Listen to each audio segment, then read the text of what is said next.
부름의 상을 향하여 달려가노라. 아멘. 네.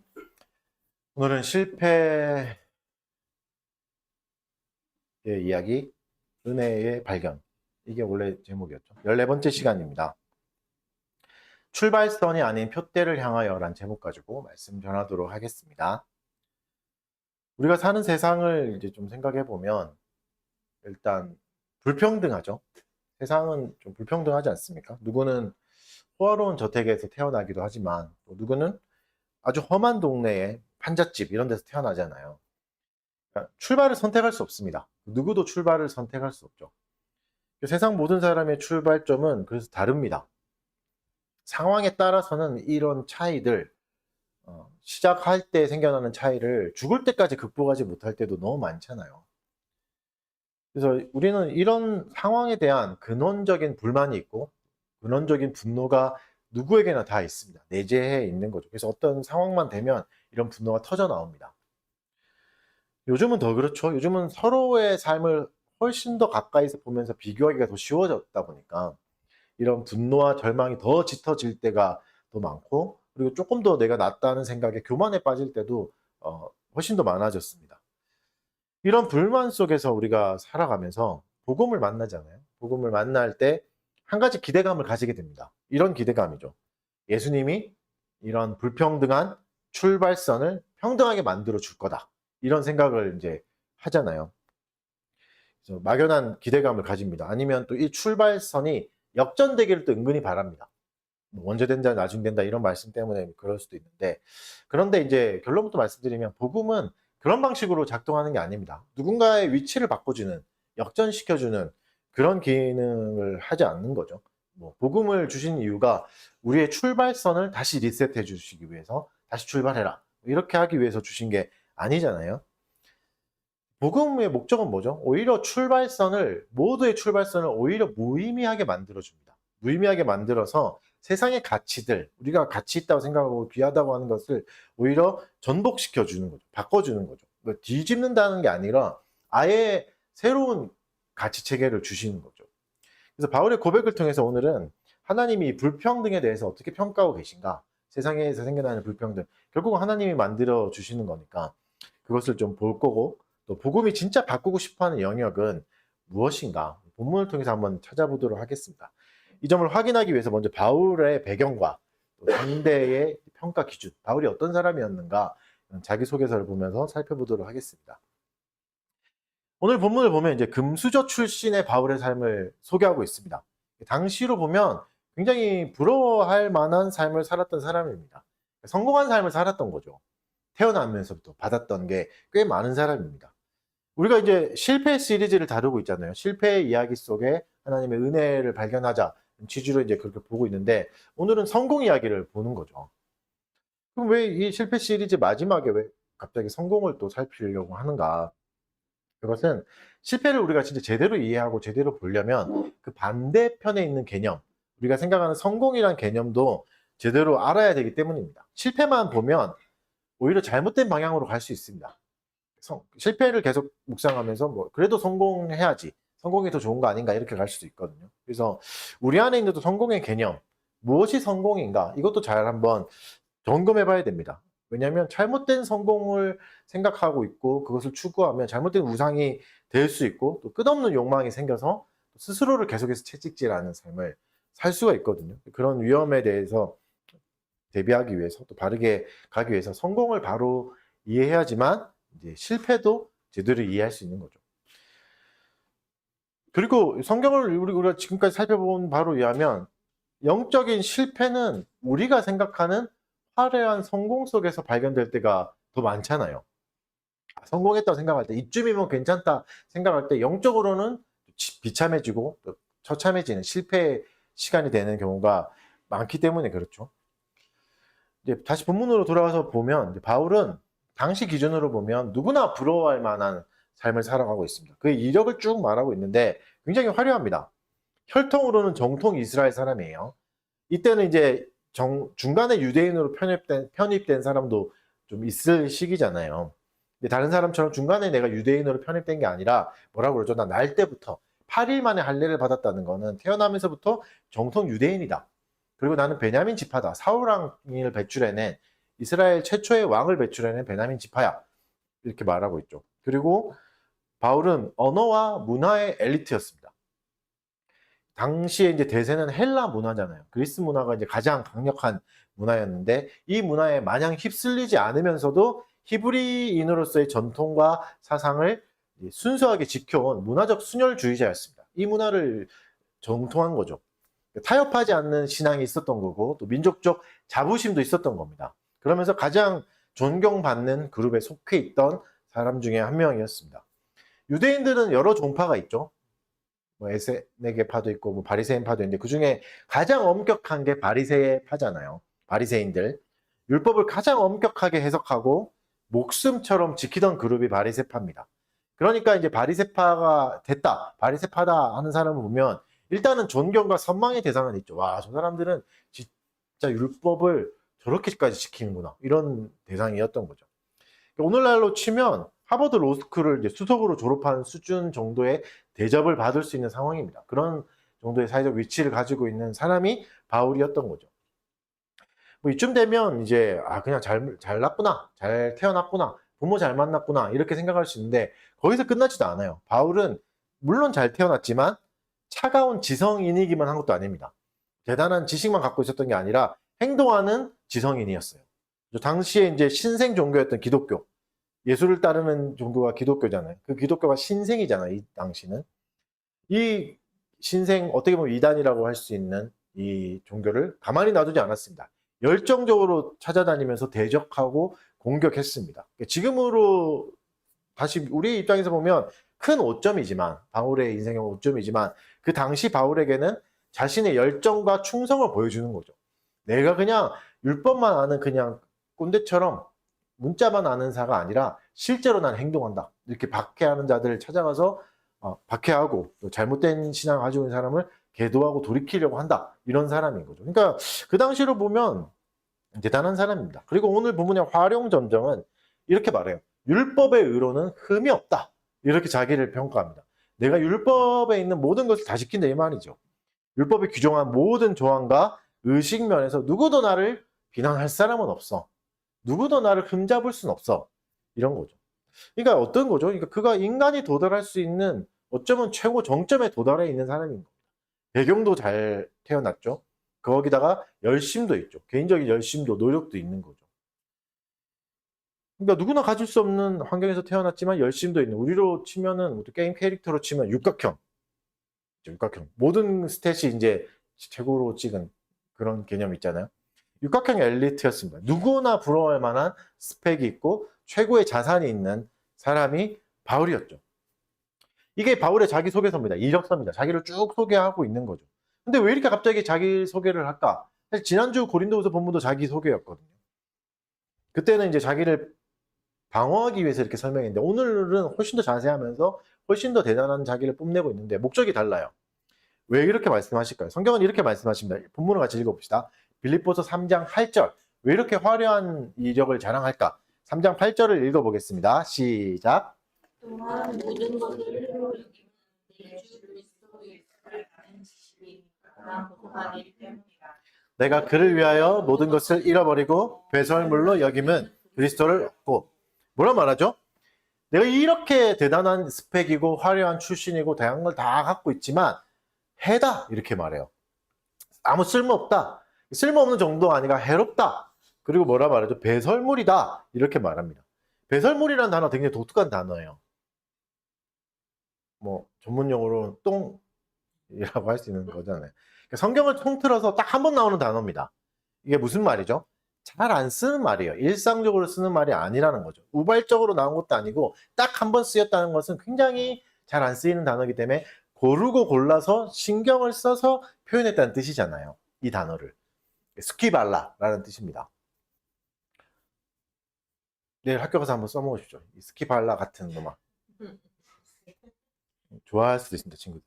무슨 뜻이죠? 가치 없다는 뜻이에요. 가치 없다는 뜻이고, 그러니까 뭐 약간 더 심한 말이에요. 원초적인 혐오가 담겨 있는 말입니다. 고대 문헌에서는 이제 동물의 배설물, 뭐 오물, 썩어 문드러지는 음식물 쓰레기, 이걸로 이제 스키발라 이렇게 표현했습니다. 개에게나 줄 뭐 아주 가장 가치 없는 거, 스키발라 이렇게 말하는 거죠. 뭐를 이렇게 말하는 거죠? 뭐가 똥 같다는 거죠? 배설물 같다는 거죠? 자신이 쌓아올렸던 모든 거. 내가 하버드 로스쿨을 뭐 졸업할 정도의 엄청난 걸 다 쌓았는데 이거 다 똥이야. 이렇게 이거 이제 다 더럽고 역겹다. 가까이 하기도 싫다. 어떤 미련도 남아있지 않고 빨리 버렸으면 좋겠다. 나에게서 멀어지면 멀어질수록 좋다. 이런 거잖아요. 그러니까 손해라면은 아쉬움이 좀 남아있는 거겠지만 배설물이라면 어떤 미련도 남아있지 않습니다. 여러분 오늘 더럽지만 아침에 갔다 오신 배설물이 그립습니까? 그렇지 않잖아요. 그런 것처럼 아무것도 이제 그립지 않은, 아쉽지도 않은, 생각나지 않고 멀어졌으면 멀어졌다 하고 싶은 거죠. 무엇이 쓰레기가 됐나 다시 한번 짚어보면 자기 힘으로 쌓아 올렸던 모든 스펙이 쓰레기다 이렇게 말했죠. 이것들로 인해서 하나님 앞에 좋게 평가받으려 했던 모든 시도가 쓰레기다, 다 무가치하다 이렇게 결론 내리는 겁니다. 그러면 모르긴 몰라도 뭔가 바울에게 대단한 일이 생겼다는 걸 알 수 있죠. 뭔가 전환이 생겼구나. 헷가닥 했구나. 이거는 누구나 알 수 있는 거잖아요. 이런 전환점이 있었을 거고 이 전환점 때문에 바울이 타고난 성공 속에서 오히려 가려져 있던 자신의 진짜 처지를 깨달은 거죠. 그러니까 하나님의 관점으로는 바울의 성공이 어땠죠? 아까도 말했듯이 이 엄청난 스펙을 가지고 엄청난 배경을 가지고 뭐 했죠? 그리스도를 대적하는 일에 사용했습니다. 바울아 왜 나를 핍박하느냐 예수님이 말씀하셨잖아요. 엄청난 거 가지고 하나님을 대적하는 장애물이 된 거죠. 이것을 깨달은 거죠. 그리스도를 박해하게 만든 치명적인 결함이 된 겁니다. 그러니까 이제 버리려고 한 거죠. 그래서 여기서 알 수 있는 게 우리가 반대를 좀 생각해 볼 수 있습니다. 바울처럼 모자람이 없었거든요. 모든 걸 다 갖고 있었지만 결국은 그리스도를 박해하는 자, 그리스도와 정반대에 있는 자, 그리스도를 대적하는 자, 하나님의 적이 되었는데 반대로 우리의 인생에 결핍이 있다면 바울과 같은 출발이 없고 오히려 모자람이 있다면 오히려 이것이 그리스도께로 인도하기는 쉬운 도구가 될 수 있습니다. 바울과 같은 환경을 못 타고 나서 속상하고 화도 나지만 오히려 근데 그런 부족함이 있고 적당한 불행이 있고 모자람이 있기 때문에 오히려 그리스도께는 더 가까이 갈 수 있는 겁니다. 그리스도께는 어떠한 장애물이 없이 갈 수 있게 되는 거죠. 이게 여러분 뭐 그냥 말했지만 그리스도가 진짜 최고선이고 최고의 가치다는 걸 깨달은 사람에게는 엄청난 보물이 됩니다. 내가 이런 연약함 때문에 이런 실수 때문에 예수님과 더 가까워지겠구나. 그리스도를 더 깊이 깨달아 알게 됐구나. 이거 진짜 예수가 가장 귀한 가치인 사람에게는 좋은 게 되는 거죠. 그래서 내 환경은 불행하지만 오히려 이것을 통해서 가장 가치 있는 존재와 연결됐으니까 나의 불행이 무조건 나쁜 게 아니게 되는 거죠. 이게 좋은 도구가 될 수 있었구나. 좋은 계기가 될 수 있었구나. 내가 가장 감춰버리고 싶었던 상처와 아픔이 오히려 그리스도와 가까워지는 역할을 했으니까 내 경험으로는 약점이었던 것이 하나님 나라에서는 강점이 될 수도 있구나. 하나님이 보시기에는 좋은 게 될 수도 있구나. 말할 수 있죠. 이게 복음이 가지는 신비한 역설인 거죠. 그러면 이 그렇게 바울을 극적으로 바꿀 수 있었던, 완전히 뒤집을 수 있었던 최고의 가치가 무엇이었나? 이 그리스도라고 말하는데 그게 무엇인가를 한번 더 살펴보겠습니다. 바울이 자신이 쌓아 올렸던 모든 것이 배설물로 처리했다. 이거는 이렇게 생각할 수 있죠. 이제 바울이 모든 걸 다 갖춰보니까 이 세상에 있는 거 다 먹고 다 누려보니까 지긋지긋해졌구나. 뭐라 그러죠? 이걸 염세주의라고 그러죠. 다 소용없어. 내가 인기도 다 얻어보고 내가 갖고 싶은 거 다 가져봤는데 별 소용없더라. 이 염세주의죠. 아니면 허무주의 같은. 그럼 그런 건가? 내가 좋은 거 다 누려봤는데 소용없다 하면서 염세적인 말을 하는 건가? 그렇지 않습니다. 그렇지는 않습니다. 바울이 지금 염세주의에 빠진 건 아닙니다. 그래서 그의 말을 바르게 이해하기 위해서는 그가 새롭게 발견한 가치에 대해서도 잘 살펴봐야 됩니다. 무엇을 발견했기 때문에 이 놀라운 축복을 자기가 쌓아올렸던 모든 것을 배설물이라 말할 수 있을까? 뭐라 말하죠? 내 주 그리스도 예수를 아는 지식이 가장 고상하기 때문이다. 이렇게 말하고 있습니다. 그리스도를 아는 지식이 가장 고상하다. 엄청난 걸 발견한 거죠. 모두가 부러워하는 출발선, 모두가 부러워하는 축복을 최고의 쓰레기로 만들어버리는 최고의 가치를 발견한 겁니다.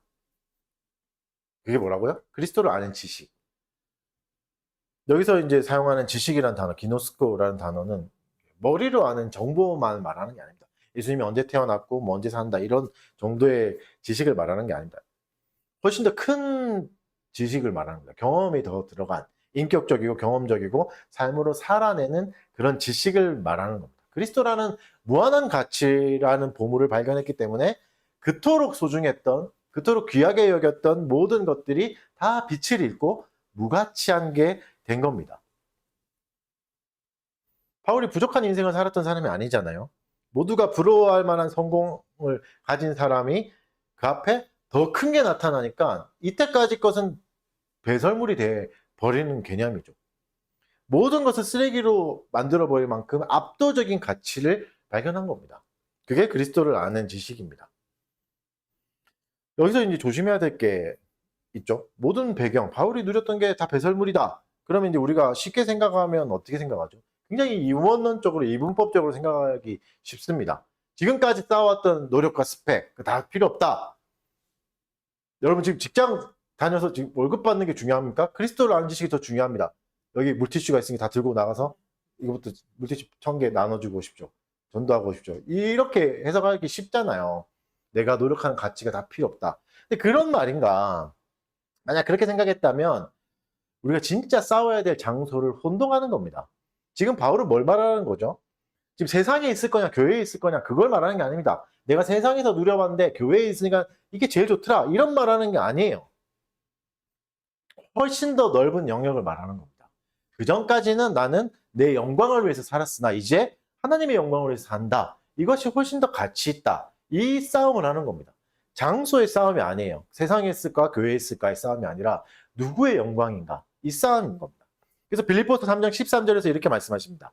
형제들아 나는 아직 내가 잡은 줄로 여기지 아니하고 오직 한 일 즉 뒤에 있는 것은 잊어버리고 앞에 있는 것을 잡으려고 한다 이렇게 말합니다. 오직 한 일은 한 가지입니다. 한 가지 일을 말하는 거예요. 한 가지 일에 집중한다 이렇게 말하는 거죠. 한 가지 일에 집중한다니까 또 오해할 수 있습니다. 그렇구나. 바울이 지금까지 누리던 거 다 포기하고 이제 성경만 깊이 연구하고 예수님에 대해서 이제 예언을 정리하고 막 구약 성경 찾아보고 예수님의 형적을 쫓아다니면서 삶을 복귀하고 막 이런 작업만 했나? 이 한 가지만 했구나. 이렇게 생각할 수 있는데 그런 일만 하지 않았죠. 성경은 바울이 한 일들의 일부를 기록해 놓잖아요. 무슨 일을 했죠? 배를 타고 다니면서 전도 여행을 했고 천막을 만들면서 천막 파는 일도 했습니다. 노동도 한 거죠. 노동도 했습니다. 성실하게 노동도 했고 아테네 철학자들을 만났을 때 치열하게 토론도 했고 복음을 전하고 각 지역의 교회를 세우고 또 그 교회에 생긴 문제들과 함께 아파하고 겪고 관계를 잘 쌓아갔습니다. 특히 에베소 교회인들과 헤어질 때는 얼싸안고 엉엉 울 정도로 1년 반 정도밖에 안 있었는데도 얼싸안고 울 정도로 굉장히 깊은 관계가 됐던 거죠. 그러니까 바울이 했던 일이 뭐죠? 그냥 틀어박혀가지고 성경만 봤다 이게 아닌 겁니다. 굉장히 열심히 일상을 다채롭게 살았습니다. 다양한 방식으로. 이게 무엇을 의미하는 거죠? 그리스도를 알아가는 일은 교회 안에만 있다는 게 아니라는 걸 알려주는 거죠. 바울은 그리스도를 알아가는 일을 위해서 난 교회 안에만 있을 거야. 새벽 예배 가고 주요 기도회, 금요 기도회, 뭐 주일 예배 3-4개 막 드리고 그랬다. 그렇게 말하는 게 아니죠. 굉장히 열심히 모든 날들을 성실하게 살아갔습니다. 다양하게. 교회 안에만 갇혀 있었던 게 아니죠. 왜죠? 하나님이 교회 안에만 계신 게 아니니까. 여전히 살아서 온 세상을 다스리고 계시니까 그렇다면 그리스도를 아는 지식을 배울 수 있는 곳은 교회뿐만이 아니라 세상 모든 곳인 거죠. 이곳에서도 배울 수 있는 거죠. 그래서 우리의 삶의 모든 영역이 이제는 하나의 목적으로 통합되는 겁니다. 한 가지 일, 그리스도를 알아가는 하나의 목적으로 통합되는 겁니다. 한 가지 일을 다양한 방식으로 하는 거죠. 한 가지 목적을 다양한 방식으로 하는 거죠. 밥 먹는 것도, 친구들과 수다 떠는 것도, 지하철을 타고 출근하는 것도, 미래를 위해서 오늘 땀 흘리고 노력하고 공부하는 모든 순간이 그리스도를 알아가는 좋은 수단이 될 수 있는 겁니다. 우리가 지금까지 여겼던 설교를 통해 살펴봤던 게 뭐죠? 실패는 가장 가치 없는 것이라고 생각했지만 그것조차도 그리스도를 알아가는 훌륭한 도구가 될 수 있다는 것을 성경을 통해서 살펴봤잖아요. 그래서 이제는 우리가 하는 모든 것들이 그리스도를 알아갈 수 있는 굉장히 훌륭하고 좋은 수단이 되는 겁니다. 바울이 자신의 배경을 쓰레기로 여겼잖아요. 그러면 어떻게 됐죠? 다 부정하고 난 절대 이제는 헬라어 안 할 거야. 히브리 말만 할 거야. 뭐 이렇게 했나요? 난 절대는 베냐민 출신인 척 안 하고 오히려 그냥 외국인인 척 할 거야. 이렇게 했나요? 그러지 않았잖아요. 모든 걸 다 잘 사용했습니다. 나 로마인이에요. 로마에 잡혀갈 때는 나 로마인입니다. 이렇게 말하고 유대인에게는 유대인처럼 이방인에게는 이방인처럼 살았잖아요. 무슨 말이죠? 자신이 가진 실력과 배경 모든 것을 적절하게 잘 사용했습니다. 부정하다고 해서 그냥 버리고 절대 안 할 거야. 이렇게 한 게 아니었죠. 달라진 게 뭐였죠? 똑같이 열심히 살았어요. 바울은. 예수님 핍박할 때도 열심히 살았고 예수님 만난 뒤에도 열심히 살았습니다. 뭐가 달라졌어요? 목적이 달라졌죠. 목적이 뭐였죠? 그전에는 자기 의를 스스로 추구하며 그리스도를 핍박했지만 이제는 그리스도를 알아가기 위한 게 목적이 된 거죠. 그리스도의 영광을 위해서 하나님의 영광을 위해서 살아가는 목적이 바뀐 거죠. 여러분 이게 바울이 스스로 깨달은 게 아닙니다. 내가 열심히 하다 보니까 이 지점에 다다랐다 이게 아니라 무슨 말이죠? 철저히 외부로부터 하나님이 찾아오셨다. 하나님이 주신 깨달음이다. 하나님이 최고의 가치를 발견할 수 있게 내 눈을 밝혀주셨다는 겁니다. 이게 권능입니다. 이게 부활의 능력입니다. 이 능력이 우리의 삶을 지배할 때 우리에게 찾아오는 실패,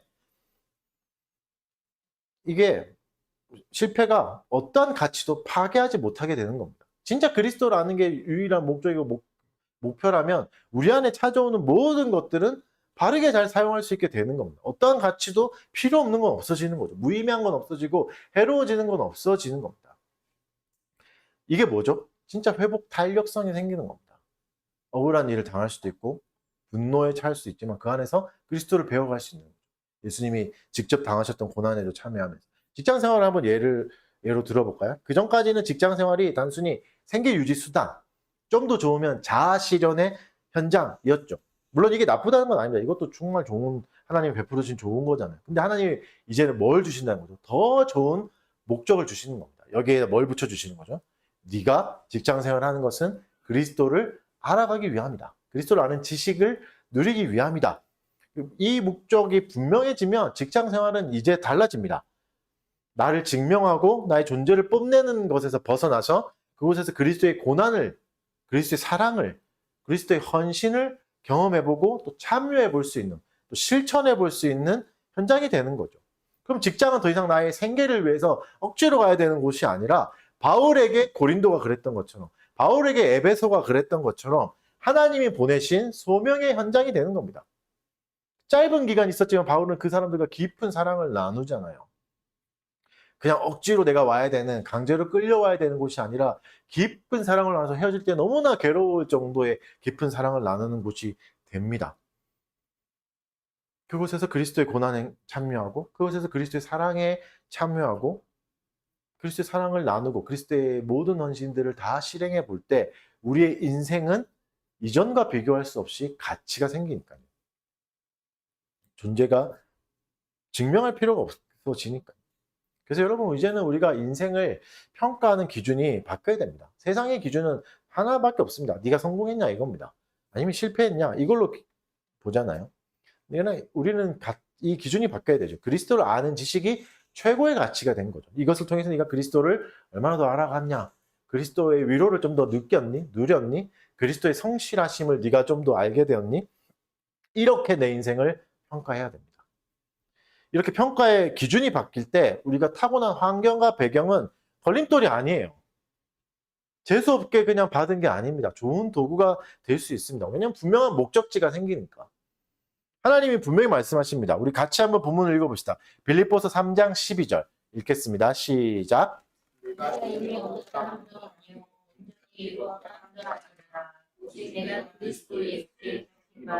그것을 잡으려고 달려가.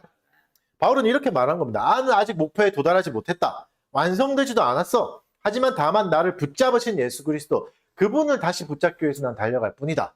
그리스도가 나를 먼저 붙잡아 주셨으니까 나는 그분을 향해서 달려간다. 이게 모든 자신의 스펙을 배설물로 바꿔버릴 최고의 가치를 발견한 사람의 고백입니다. 그리고 뭐라 말하죠? 나는 아직 완성된 건 아니다 라고 분명하게 말합니다. 이게 성도의 현실 인식입니다. 우리는 그리스도 안에서 의롭다 하심을 받았지만, 칭함을 받았지만 여전히 죄와 싸우면서 거룩하게 되어가는 과정 중에 있습니다. 완성된 사람은 아무도 없습니다. 그래서 우리는 의인이자 동시에 죄인으로 살아가는 거죠. 그러니까 우리는 결승점을 이미 통과한 관중이 아니라 여전히 트랙 위를 달리고 있는 선수인 거죠. 그럼 이 선수는 삶에 어떤 태도를 가져야 되겠습니까? 성경은 두 가지 태도를 말씀해 주십니다. 오늘 본문은. 첫 번째는 뒤에 있는 것을 잊어버리는 겁니다. 3장 13절. 오직 한 일, 즉 뒤에 있는 것은 잊어버리고 앞에 있는 걸 잡으려. 뒤에 있는 걸 잊어버린다는 게 뭐죠? 기억상실증에 걸리라는 게 아닙니다. 어제까지 했던 일 다 잊어버리고 오늘부터 새롭게 하자. 이런 뜻이 아니라 이중적인 의미가 있습니다. 일단 잊어버린 건 뭘까요? 과거의 실패겠죠. 우리를 좌절하게 하고 나는 안 돼라고 속상하게 하는 나의 출신이 있을 거고 배경이 있을 거고 상처, 죄의 기억들 있죠. 내가 절대 바꿀 수 없는 과거의 흑역사들 이런 게 있잖아요. 내가 타고난 것들. 이것들을 잊어버려라. 그것이 너의 정체성을 규정하도록 내버려 두지 마라. 왜죠? 나의 정체성은 이제 달라졌습니다. 출발점에 있는 게 아닙니다. 하나님이 네가 어디서 출발했냐로 나를 정체, 존재로 평가하지 않으시는 거죠.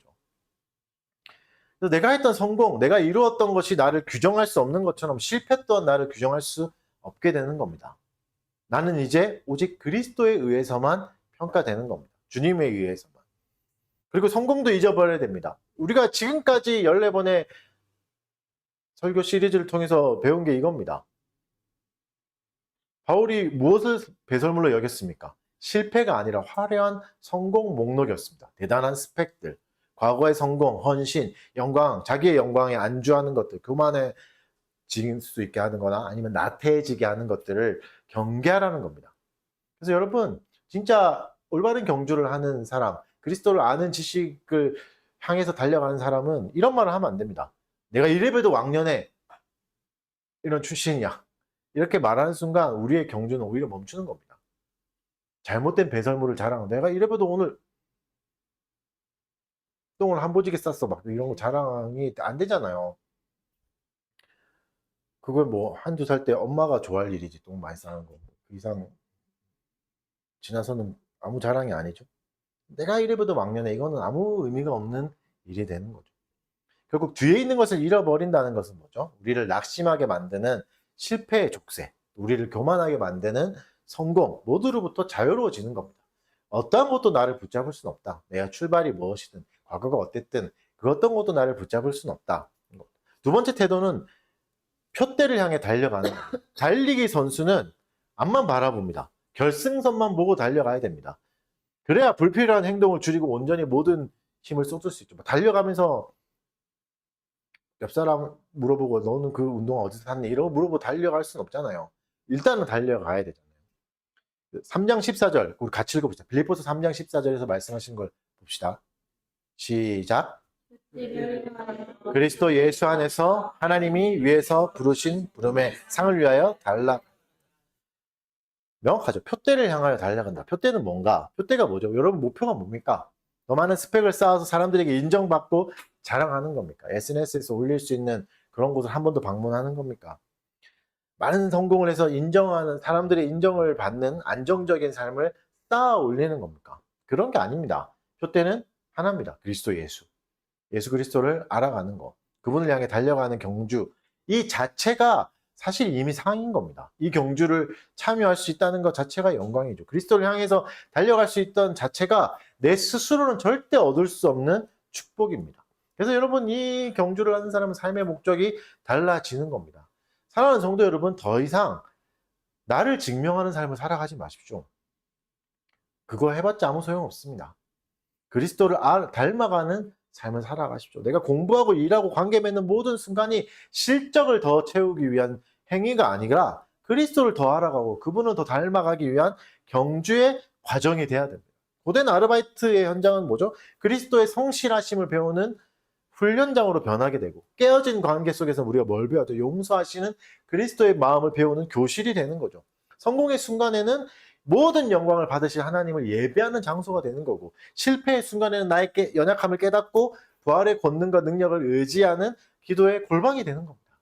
그래서 여러분 우리의 삶을 성공과 실패라는 이분법으로 나누지 마시고 세상과 교회라는 이원론으로도 나누지 마시고 오직 그리스도라는 목표 그 하나의 표대를 향해 달려가야 됩니다. 이게 성도가 살 수 있는 가장 역동적인 삶의 방향인 거죠. 말씀을 정리해 봅시다. 우리는 불평등한 인생을 시작했습니다. 우리의 출발선은 불평등합니다. 누구는 금수저로 시작하고 누구는 흙수저로 살아가는 거죠. 이런 불공평한 출발 때문에 좌절하고 분노하기도 했습니다. 네, 하나님이 바울을 통해서 완전히 다른 길을 보여주십니다. 바울은 누구나 부러워하는 최고의 출발선에 서 있었지만 모든 것을 배설물로 여기면서 미련 없이 그 트랙을 떠납니다. 그 싸움을 끝내버립니다. 출발선이 아니라 이 경주 자체가 잘못됐거나 내가 좀 더 잘났다, 네가 잘났나, 내가 못났나 이런 것들, 이 경주 자체가 잘못된 경주라는 걸 깨달았기 때문입니다. 세상의 경주는 이런 경주입니다. 나를 증명하는 경주죠. 너가 쓸모있는가를 증명해봐라. 네가 사랑받을 존재인가를 증명해봐라. 그래서 여기서는 절대 무시당하면 안 되고 나의 존재를 어떻게 해서든지 잘 뽐내야 됩니다. 그래서 우리는 자꾸 뒤를 돌아봅니다. 뭔가 실수한 적은 없는가? 뭔가 잘못한 건 아닌가? 사람들이 왜 나를 그렇게 대했는가에 대해서 고민에 빠집니다. 그래서 쉽게 절망하고 분노하는 거죠. 이건 잘못된 경주입니다. 하나님이 우리를 새로운 트랙으로 부르십니다. 트랙의 목표는 하나입니다. 그리스도를 알아가는 거. 여기서 출발점은 무의미합니다. 어디서 출발했는가 상관없습니다. 목표가 똑같기 때문에. 이 경주는 결과로 증명되는 게 아닙니다. 결과는 정해져 있거든요. 이 트랙을 달려가는 게 더 중요합니다. 그래서 이 트랙에 서 있는 모든 순간과 그 과정이 더 중요해집니다. 이게 소중해지는 거죠. 실패냐 성공이냐를 따지는 건 무의미합니다. 이 트랙은. 전부가 다 그리스도를 알아가는 복된 열매가 되는 겁니다. 이 과정에서 생기는 모든 일들이. 그래서 여기서는 우리가 더 이상 뒤돌아볼 필요가 없습니다. 우리의 시선을 바꾸셔야 됩니다. 옆 사람의 트랙을 쳐다보면서 비교하는 것은 의미가 없습니다. 조금 늦을 수도 있고 빠를 수도 있습니다. 그것은 아무것도 문제가 되지 않습니다. 뒤를 돌아보면서 후회하지도 마시고 너무 교만해지지도 마십시오. 우리의 눈을 하나의 표대 예수 그리스도께로 향해 있어야 됩니다. 그래서 우리가 삶이라는 트랙에서 넘어질 때도 있을 거고 좀 지칠 때도 있지만 이 트랙에서는 우리를 끝까지 붙드시는 권능이 있습니다. 그 권능이 우리를 붙잡아 가십니다. 이것을 의지하고 표대를 향해 함께 달려가면 되는 겁니다. 바울이 누렸던 것을 바울은 배설물이라고 말합니다. 이것은 바울 개인의 의견이 아니에요. 빌립보서는 성경이잖아요. 하나님의 말씀입니다. 하나님이 이렇게 평가하신 겁니다. 우리에게 다른 출발점을 주셨지만 그것은 큰 의미를 둘 필요가 없다. 그건 배설물과 같은 거다. 너희의 출발이 뭐였든 너희가 가지고 있던 것이 무엇든 아니 그건 상관없다. 이제는 결승점이 더 중요하다. 그 결승점은 그리스도라고 말씀해 주시는 겁니다. 그래서 우리는 이미 복되고 영광스러운 경주를 달려가게 되는 겁니다. 우리에게 남은 건 이것이 완주될 때까지 겸손하게 그리스도를 의지하면서 하루하루를 살아가는 겁니다. 이 경주를 기쁘고 감사하게 완주하시는 저와 여러분이 되시길 주의 이름으로 축원합니다. 네.